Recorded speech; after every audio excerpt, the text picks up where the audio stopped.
What is going on, everybody? I hope everybody's having a good day. I'm going to talk a little bit of Arc Raiders. Cannot wait for Arc Raiders. It really, it's a game that I just cannot wait for. I just cannot wait for it. I played the playtest and it was just unreal. And it's kind of crazy about Marathon and everything. That's insane with them stealing art and everything. Look at this, Art Raiders. That's too funny, man. I that whole thing, that is an absolute mess. But Arc Raiders, though, I cannot wait for this game. This game right here is going to be so much better than Marathon. Marathon probably will get canceled for sure. But yeah, no, I wanted to get on here and just kind of talk about Arc Raiders and everything. Just a game I'm missing right now. I just cannot freaking wait. But I have a video here I wanted to check out from it's from Jack Frags.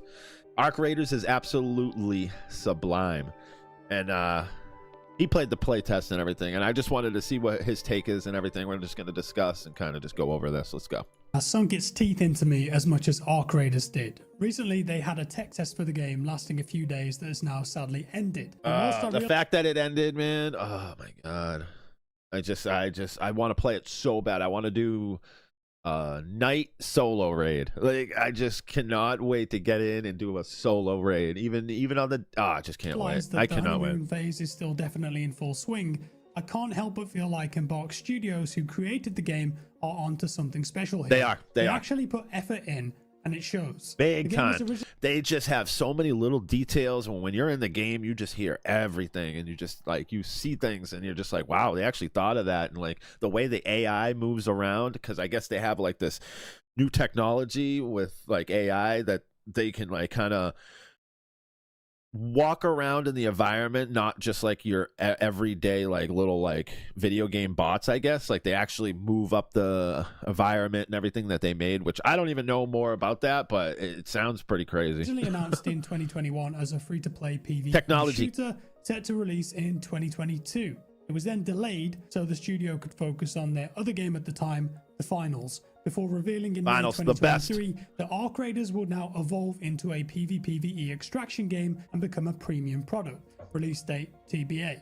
Since then, the game has been extensively developed, tested and iterated on with the community. The earliest I personally played the game was June 2023 in a closed alpha playtest. There was a Discord server set up too for providing feedback on the game and chatting with the developers. Simply put, they've been cooking and not rushing it either, letting people play what they created early, taking feedback on it, iterating, trying again and again and again. As of today, we still don't know a release date. 2025 is all we've got. I imagine at this point, October, November is... Now, I'm hoping the Summer Game Fest. I know that's coming out June 6th, I think it is. So yeah, I will be streaming that here on the channel.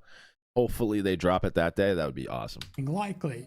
The recent playtest was quite limited in terms of access, although it did feature Xbox and PS5, which was nice for those guys, and on Steam, the maximum peak player count hit 21,000 players. And I'm sure that all of that provided invaluable data for the dev team. But why has it left such an impression, and why has there been so much buzz about it? Let's get the elephant out of the room first. It's an extraction game. Some love them, some hate them. Yeah. Obviously, there's a big market out there. I didn't even think I would ever like it because I never played the extraction shooters. So, like, I was not... I went into Arc Raiders like, yeah, I don't know if I'll like this game. It looks cool, so we'll try it.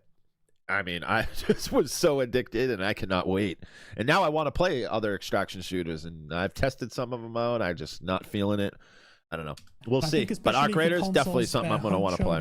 There really hasn't been many excellent examples. No one has managed to crack that market and hang on to it as much as Escape from Tarkov has, which is definitely showing its age nowadays, but Arc Raiders could be the answer to that. How though? Well, the first thing that strikes me about this game is the quality of it and how well it nails the fundamentals before building an extraction game on top.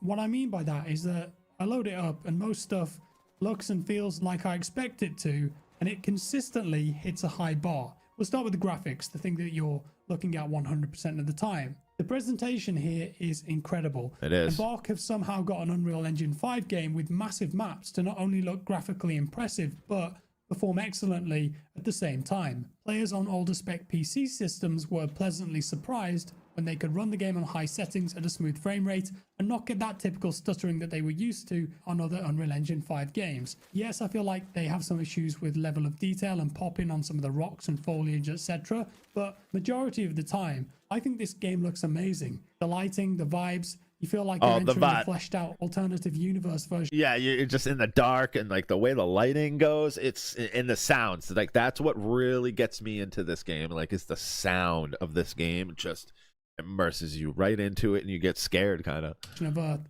that's truly been ravaged for centuries by horrific arc-killing machine robots.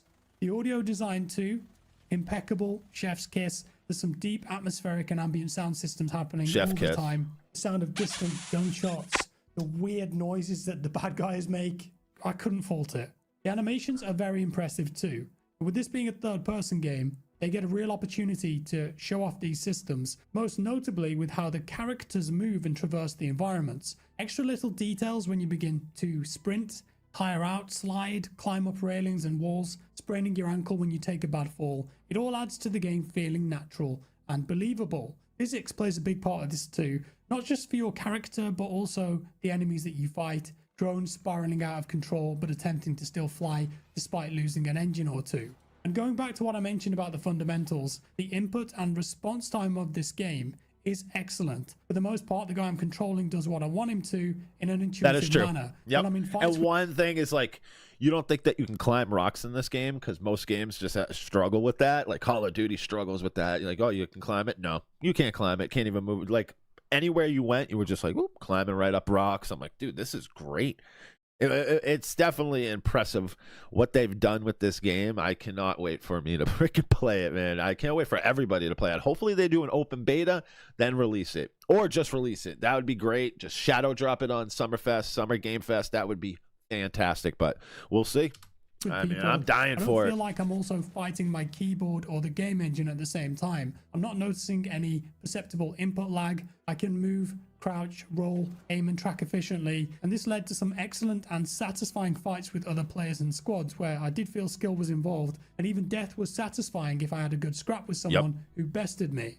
The movement in general, very fluid. Yeah, I mean, I was dying a little bit here, losing loot, getting loot, and I was still having fun. I mean, it really is. And the one thing about this game is you can go in with a free loadout. So, like, you can just basically go in and just get some loot. And even if you die, you don't lose anything, which is great because it's like, all right, I've lost a couple things. Let's go gather some stuff and have fun. So you play a little more loose, you know what I mean? But you're having fun still. It's such a good game. And it has the skill trees. It has everything. Like, it has the workshops. It got the benches, which I think that they can even like upgrade that type of stuff, like with like different more like features within like the workbenches and stuff. Like they have so much here. Scrappy, that's a whole nother thing. I think they have something with Scrappy that they could really upgrade and add different things with him. There's a lot to this game. I cannot wait to play it. Getting around the environments, clambering over the rooftops at pace. There's a surprising amount of detail and I guess what you would call a parkour system here. You think it will work, you action it, and most of the time it does. So that's the first major win for Arc Raiders. For me, they've nailed the fundamentals. It looks good, sounds good, it runs well. It's awesome. It feels good to shoot and move. Many games do not put that stuff first, and when you play a game that does, the difference is striking. Another major reason I think this game will be popular is that you don't have to play it like a typical extraction game, and it can still be really fun. I'm guessing this will be a huge positive note for solo players especially. I was having experiences where I would load into a raid with a specific quest or a mission, usually solo, and just get lost in the world, the ambience, doing my own thing, kind of like a single player game in a way. If I was stealthy and careful, I could avoid the AI. I could avoid other players. I didn't have to run towards the red flares in the sky when a player got knocked. I just ignored them and did my own thing. Got to my quest location, looted a specific cupboard or melee killed a specific bot that I needed, stole the components, snuck out, made my way to an extraction, and I got out of there, mission complete. The best part about this too is that if you play solo, the game prioritizes matching you with other solo players. For some reason, many other contemporary games don't do this, and they don't think about the vast amount of gamers out there who want to or have to play solo for whatever reason. And the game design in some of these other titles falls apart because they weren't building the game with the intention of that in the first place. And in these solo rounds, because of systems like proximity chat in Arc Raiders, when I ran into other real players, I could often talk to them and de-escalate a potential bloodbath. Marathon don't want to have proximity chat because it's too toxic. Yeah, get out of here. And this game has the proximity, and the sound is unreal. Like, they have reverb. It like hits off the walls. It's insane. This is cool. It's really good. This is different, and it can lead to some amazing emergent gameplay opportunities. Yeah, sometimes they betrayed me, and I might have betrayed them once or twice, but most of the time, if I started speaking to someone, they spoke back and didn't shoot. We had a conversation. Sometimes it led to a gunfight. Sometimes it didn't. Sometimes I'd go on to extract with that person or share loot or pick up another raider on the way. Other times when we were playing in trios, we were asking nearby players on proximity chat to come and help us attempt to take down the Queen, which is this horrible giant boss AI. Yeah, it doesn't always work. And you know what? Some days I just feel like shooting everyone on sight too, but the option and opportunity is there if you want to explore it. Another very important way that this game differs from most extraction games is with your progression. Yep. Yes, it's the same in the way that if you die while in a match, you will lose everything in your backpack and any guns that you were carrying on your person. And yes, there is a safe box with like 2 to 3 spaces where if you die, any loot in there is safe and guaranteed. And then one thing is, if you do a free loadout, you lose your safe pockets. That kind of stinks, but come with you. So definitely make sure you put your stuff in your safe pockets. Or rare quest gear I forgot a couple times. This is a big but. There is also an overarching stat system in the back end, here it is, that does not get reset if you die and is instead based on XP you're earning in a match. And that could be earned by doing objectives, searching loot, exploring, fighting, whatever. You can then level up various stats of your player. So I don't know what the stat tree are. Are they gonna have wipes and reset everything every season? Is it going to be an optional thing where I can reset, like almost like kind of like how Call of Duty has a prestige system where I can actually go back? And I don't know how that works though with these games, because then if I do that, then people, I don't know. I don't know if it's like maybe you can have matchmaking for people that wiped and then matchmaking that people didn't, but then the game would have to be big enough. So yeah, I don't know about that. It's interesting. Using that XP here that, as far as I know, are permanent. And this means that, let's say you have an incredible game where you take down a big robot boss, you kill 12 players, discover the site of the Holy Grail, and almost extract at 29 minutes, but you get gunned down. Even if you die and lose all of your loot in that situation, the XP that you gained from all of those actions can be spent on this stat screen to, let's say, so you're always still leveling up, and you're always leveling up Scrappy. Scrappy's always out there. I don't know, like there's definitely like progression that you, even if you die, you're getting progression and everything. It's such a fantastic game. I cannot wait. I hope this game comes out like now. It wasn't all for nothing, basically. Right now. Which is one of the big reasons that a lot of players are turned off by extraction games, as they feel like they waste a lot of time. Maybe they were killed by a random sniper shot, not even aimed at them, or a jet engine fell on their head. It's okay. You've still got something out of it, and you can build progress. I don't know what Embark's plan is for this long term, though, if they intend to do wipes for the quests, or maybe reset all of these personal stats after a season or whatever. We'll have to see. Could end up being very divisive in the community, whatever route they go for. But right now, I'm on board with how they're working this system. Next, we're going to talk about the AI. AI in this game are no joke. There's a ton of variety. They have weak spots. They work together and are genuinely scary at times. They react quickly. And their sounds and everything when they find you, and then all of a sudden you have like raiders around you. You're fighting people. It's insane. It gets heart like throbbing. Like your heart's just.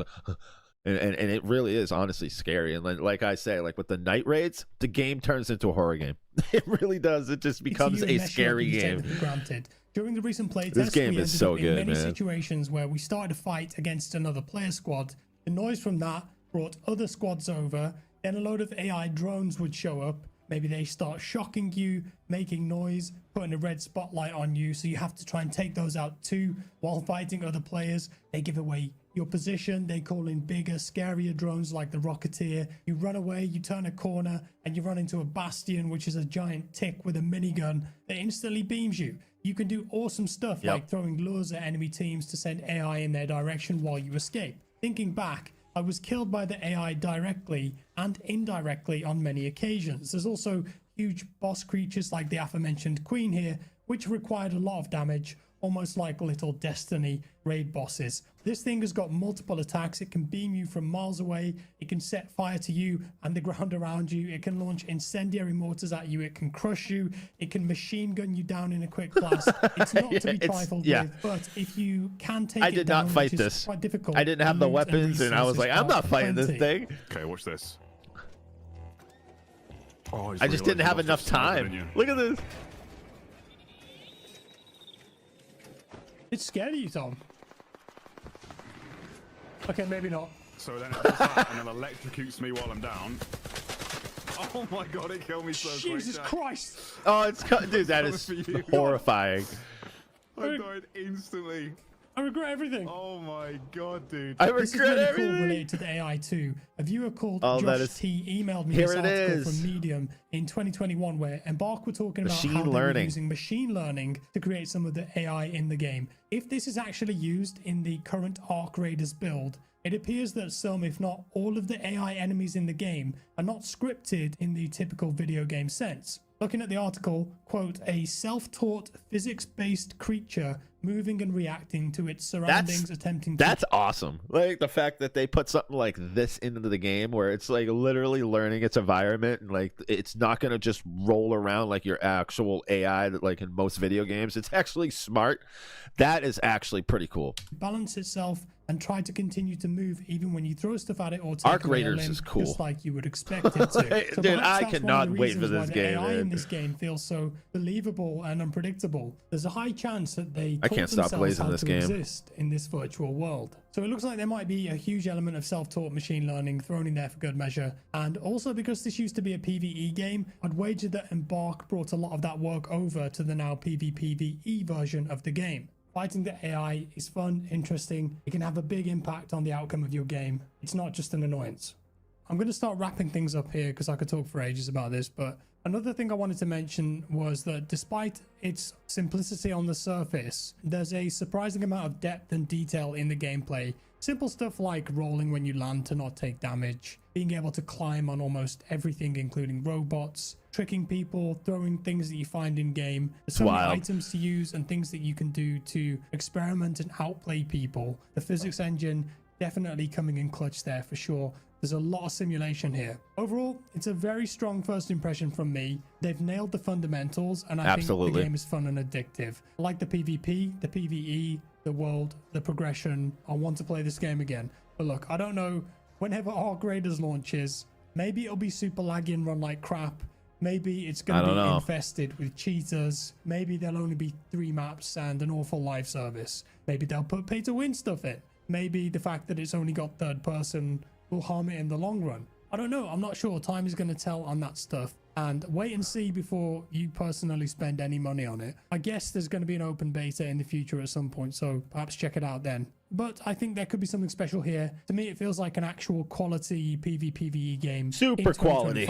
It's up to Embark to carry it over the line now. That's all for today, folks. Thank you so much for watching. No, he nailed it though, for sure. I just don't know. Yeah, people want it to be first person. I mean, you think that maybe if the game does really, really well, they make a first person mode.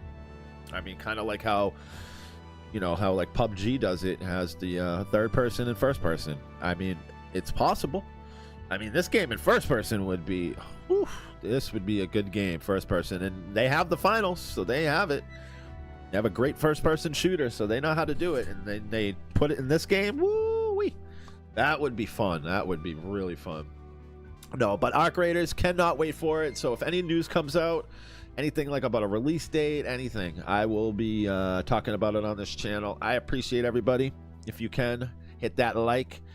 Hit the links in my description. I live stream on Twitch, Kick, Rumble, on YouTube. I'm on here. Stream every night. Play games. I appreciate the support, but until the next one, hope everybody has a good night. Peace.